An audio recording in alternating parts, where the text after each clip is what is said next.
Over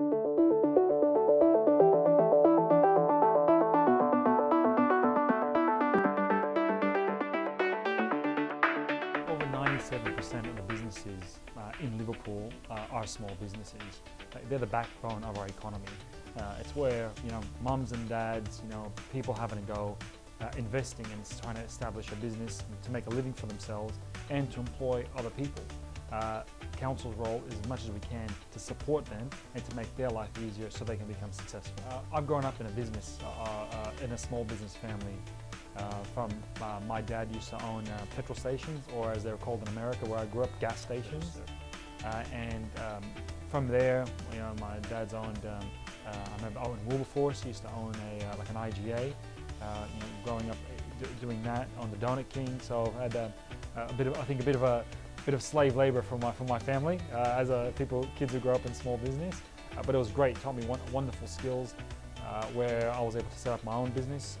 I tried setting up a few, and one of them was a mobile phone accessory company called Just In Case Accessories. I said just in case. Had a great logo, but it didn't go too well. I had that business, and then I eventually had an RTO, a registered training organisation called Skills Training Australia, which was thankfully was a success. It was a business which I started off employing one person, employed 15 people by the end of it. We trained a couple thousand different people, and I was able to sell that business on a few years back, which was great. It was a wonderful experience going through that whole industry. Leaving school at year 10, I had the ambition, I had the drive, but I didn't have the actual skills to deliver and to run a small business.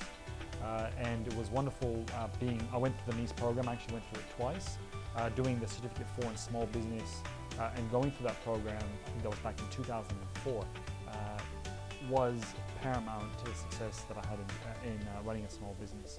It allowed me to learn the very important stuff about doing your proper business planning, getting a mentor in place, and having the people around you to help support you and give you a reality check as you're looking to set up your business. So I did that. The financial support, obviously, that allowed me that you get when you're on the NIES program, that was paramount. Now that's when I set up that business, Just In Case Accessories. I think it was the first business plan that I ever did. I didn't know how to do a business plan, and when I set up my second business, Skills Training Australia, those skills were wonderful. I was able to apply those and build a successful business.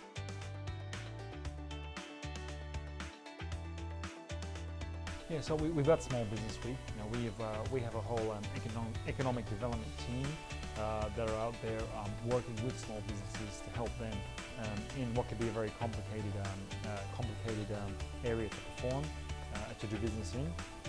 So what we've done is we organised Small Business Week, which is basically a series of workshops and events with different experts, and different people presenting, different networking opportunities. We've got the small business bus that's coming in to help people through there. We've got people coming to talk about the NBN, which has just been launched in Liverpool. We had a futurist coming to give people a discussion and to lift people's thinking.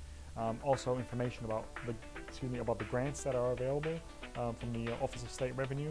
So it's a series of events based upon providing the information for people who are in small business with things that they may not necessarily be aware, and also put them in an environment where you've got an opportunity to network and to learn and to talk to other small business owners.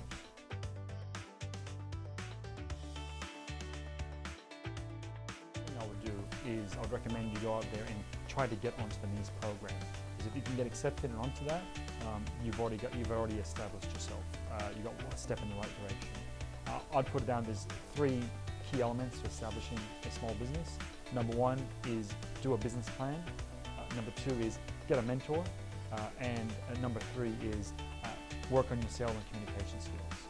So get your business plan so you know where you're going, you've thought about your business, and spend that time thinking about how the next 12 to 24 months will actually be and how that will play out. Make sure that you have the right cash flow, that you can sustain yourself while you're doing that, and that's where the NIES program is extremely helpful in all those different elements. Because it's very easy when you're in small business, when you want to set a business, that you only look at the best case scenario as opposed to looking at the worst case scenario. Number two is getting the mentor, because a mentor, once again, will bring you down to earth.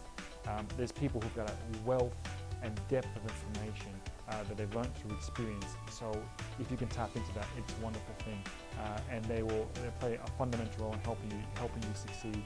Because it can be lonely when you're in small business. Having a mentor can make a major difference in your success. And number three, about sales and communication. Ultimately, as a small business owner, you're the number one salesperson. You're the number one communicator. You've got to communicate with your clients, communicate with your staff. You've got to be able to sell your product. You've got to be able to lead from the front. So if you don't have those skills, go and acquire them and get them. It's vital for success.